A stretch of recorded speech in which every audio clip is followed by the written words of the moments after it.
You know, my dad is like a lot of y'all's dads. He was an outdoorsman. He loved to hunt, and he particularly loved to fish, man. This sucker, he'd catch a fish in a mud puddle. That was his main thing. But he also, you know, deer hunted, rabbit hunted, squirrel hunted. He brought me up on squirrel hunting. He instilled in me the love for the outdoors and led me to pursue this, not only being a bow hunter, but this is a career. When Kip was 4 or 5 years old, I had a friend of mine who just started bow hunting, and he got my interest up, so we went out together and started shooting and practicing, and he took me a couple times here. And I think some of my earliest memories are being so mad at them that I could spit because they wouldn't take me bow hunting because I wasn't old enough yet. Kip wanted to go along with us. He was too young at the time. He'd get mad and start crying because we wouldn't take him with us. But I never got to kill one. I was just learning at the time. And I finally, when I became a police officer a couple of years later, kind of got busy, and I really didn't have any luck because I had some bad luck and just kind of lost interest, got busy at work. Kip got interested in it, and from there, he lost his mind. That's all he wanted to do. And about the time that I got addicted to bow hunting, Dad got super busy with the police department, so he basically quit hunting 20 some odd years ago. You know, he devoted his life to serving Charlottesville, Virginia in the police department. 17 years of my career I spent as a commander of a JE task force, which was a narcotics enforcement task force there in Charlottesville. It was our job to investigate drug crimes, gang crimes, and violence associated with that. If I had to do it all again, I'd do it again. I love the guys I worked with, the bravest people in the world, and I miss them every day.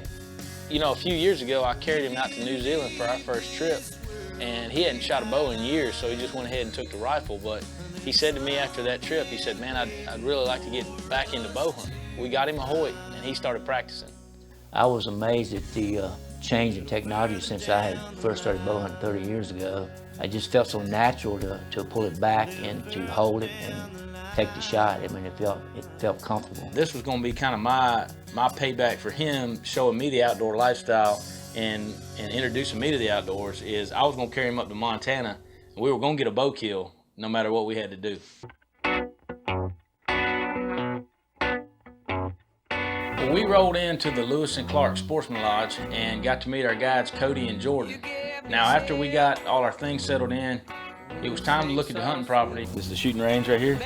Shoot our Hoyts, make sure they made the trip, and time to get up in the tree stand, man. We were gonna get to hunt that evening. Well, this is the first night we've sat in the stand in Montana. Some mountains all around us, snow-capped mountains, and right in the heart of Montana. So we're looking forward to smacking a whitetail. This will be our kickoff hunt for the season. That's what we love to do. We elk hunt, we do all kind of other stuff. But whitetails is where it's at for us, man. So I'll be interested to see how good this place is. Saw a big buck coming in, so hopefully he walks within 50 yards or less. I'm in the saddle of your snow white wing. This must be heavenly. I stumbled in. Well, I stumbled in. Well, I stumbled in. Well, I just found heaven. Where to touch a sea. I think this stand's in a good spot. Where these things can climb the ladder stand. 3 yards, I guess. I couldn't feel any better. The setup that we were hunting was kind of crazy because it was a small patch of woods and hundreds of acres of alfalfa fields. So the deer, they felt safe in the woods and way out in the middle of these alfalfa fields. The deer were sprinting, literally sprinting sometimes through these transition areas to get out to the middle of the alfalfa fields where they felt safe. They would be coming from here and you're set up right, and all of a sudden they'd be behind you because they ran past you. So you definitely had to have your dead downwind scent control on point while you're out there. And your breath again. I just found heaven. Where to touch and see.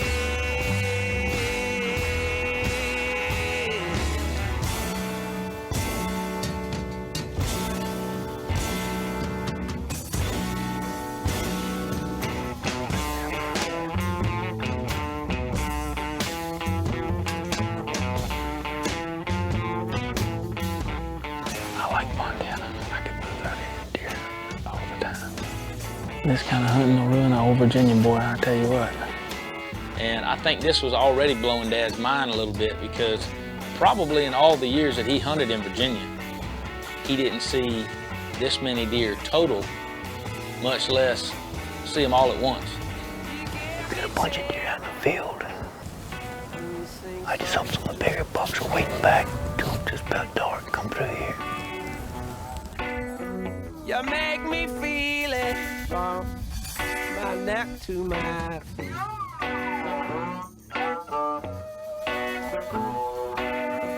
You give me sky. Now we told Dad and Jeff, like, y'all make sure that y'all communicate a little bit.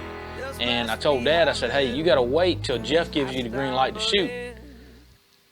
I'm pretty sure Dad didn't hear anything I said in that whole conversation because the first decent buck that Dad got in range, he was at full draw trying to stop the deer to shoot it before Jeff even got the camera on him.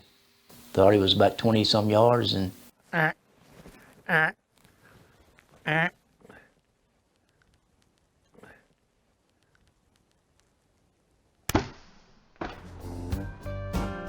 was wrong.